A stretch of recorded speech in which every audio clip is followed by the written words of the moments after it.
오늘은 일본 언론에서 보도한 한국을 보는 다른 시선의 두 기사를 전해드립니다.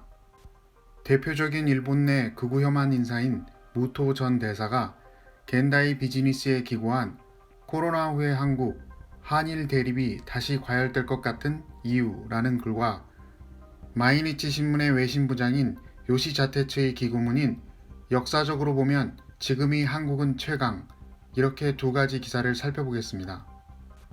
먼저 살펴볼 기사는 전 주한 일본 대사를 지냈고 지한파였으나 일본 복귀 후 혐한서적 출간으로 돈방석에 앉은 가토의 글로 코로나 후의 한국, 한일 대립이 다시 과열될 것 같은 이유라는 글을 요약해 전해드리면, 한국의 문재인 대통령은 대통령 취임 3주년 연설에서 한국이 보여준 개방, 투명, 민주 원칙과 창의적 방식은 세계적 성공의 모델이 됐다.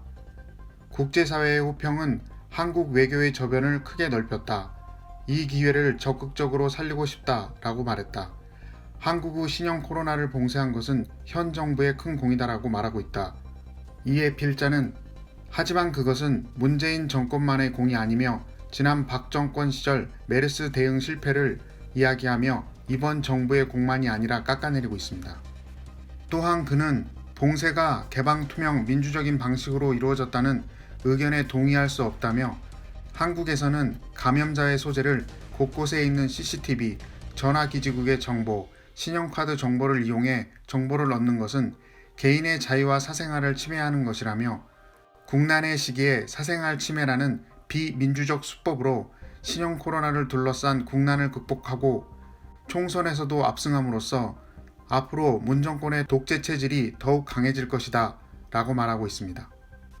또한 이런 일련의 강권적 수법들은 더 이상 일본에게 통하지 않을 것이며, 문정권은 위안부 관련해서 말 바꾸기로 위안부 협의를 백지화했고, 검찰에 자신에 가까운 인물을 배치해 개인 청구권을 이용해 징용공 문제로 일본을 압박하고 있다.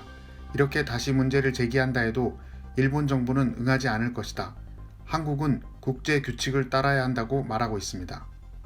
역시 겉과 속이 다른 게 특유의 종족 특성이 드러나네요.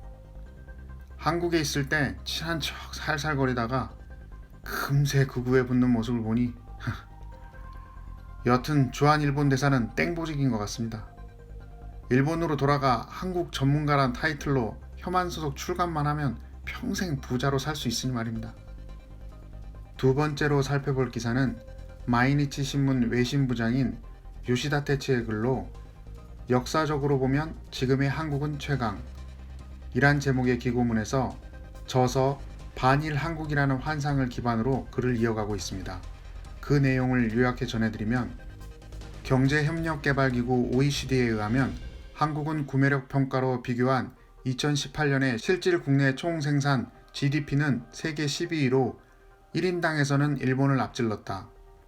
삼성, LG, 현대와 같은 세계적인 기업도 있고 UN 사무총장, 세계은행 총재 등 국제기관에서 활약한 인재도 있다. 최근에는 영화 기생충이 아카데미상에서 외국어 영화로는 처음 작품상을 수상했다. 수십 년 전에 지금의 한국을 상상한 일본인은 거의 없었을 것이다. 필자는 1965년 한일 국교 정상화 이후에 한국의 변화를 대략적으로 설명하고, 선진국으로 도약한 한국은 그에 걸맞는 대접을 받고 싶은 마음이 있다고 해설한다.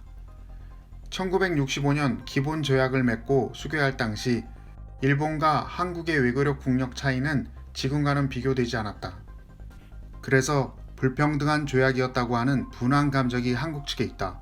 다만 그것을 수정하겠다 마음먹었다 해도 국가 간 합의의 무게를 무시할 수 없다며 한국 측의 협상 기법 재고를 호소하고 있습니다. 또한 요시다 테츠는 한국을 보는 일본 내 여러 시선을 이야기하며 일본 젊은이들에게 이제 한국은 동경하는 존재가 되었다며, 겨울연가를 계기로 시작한 1차 한류 열풍, K-팝이 주목받았던 2차 한류 열풍과는 달리 현재 도래하고 있는 3차 한류는 SNS를 통해 화장품과 식품 등 어린 디지털 세대에게 사랑받고 있다. 반대로 중장년 남성의 혐한에 대한 이야기도 한다. 정년퇴직 후의 남성이 웹상에서 혐한적인 언동을 접하면서 혐한에 물들어가고 있다고 지적한다. 과거 한국은 일본과 비슷한 사회 시스템을 적용했고 이에 지금은 인구 감소, 고령화, 인력 감소 등의 비슷한 사회 문제를 겪고 있다. 다만 한국은 세계의 흐름에 맞춰 새로운 시책을 도입한다. 그에 반해 일본은 현 상태를 유지하려는 경향이 있다. 새로운 변화를 기대하기 어렵다. 과거에는 한국이 일본을 연구의 재료로 삼았다면 앞으로는 일본에게 한국은 좋은 연구 재료가 될 것이다. 주의할 점 한 가지가 있다면 한국어를 일본어로 직역하면 본래 의미 이상으로 무거운 뉘앙스가 되는 일이 적지 않다며 한국에서 오는 소식이나 주장을 직역이 아닌 의역을 통해 이해하는 노력이 필요하다라고 전하고 있습니다.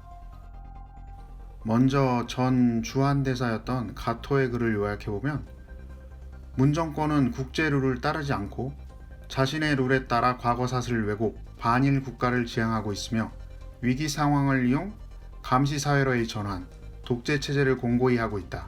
이런 말이네요. 우리나라는 연임도 안 되는데 독재는 일본 아닌가요? 검찰을 손에 넣으려는 아베도 있는데 그래도 돈벌이는 되는가 봅니다. 하긴 일본엔 혐한도서가 베스트셀러니 그럴만도 하긴 하겠죠. 마이니치 신문의 요시다 테츠의 글을 요약해보면 우리가 알던 한국은 없다. 변모한 한국은 인정받고 싶어한다. 한국이 과거의 방식을 바꾸는 데는 좀 더 유연한 방식으로의 변화가 필요하다. 일본은 한국의 움직임을 참고할 필요가 있다. 일본과 한국의 언어적 뉘앙스가 다르다 라고 정리가 되겠네요. 이 사람은 그동안의 일본인들과 조금 다른 방식으로 한국 문제에 접근하고 있는 것 같네요. 제가 걱정할 일은 아닙니다만 이 책은 잘 안 팔리겠는데요. 대신 내두익들에게 악플은 원 없이 받을 것 같습니다. 한국을 두고 이렇게 전혀 견해가 다른 글이 동시간대에 서로 다른 매체를 통해 올라왔다는 사실이 재밌게 느껴져 소개해드렸습니다. 여러분은 어떠셨나요? 오늘의 영상은 여기까지입니다. 구독, 좋아요, 알림 설정은 다양한 이야기를 전하는 저에게 큰 힘이 됩니다. 감사합니다.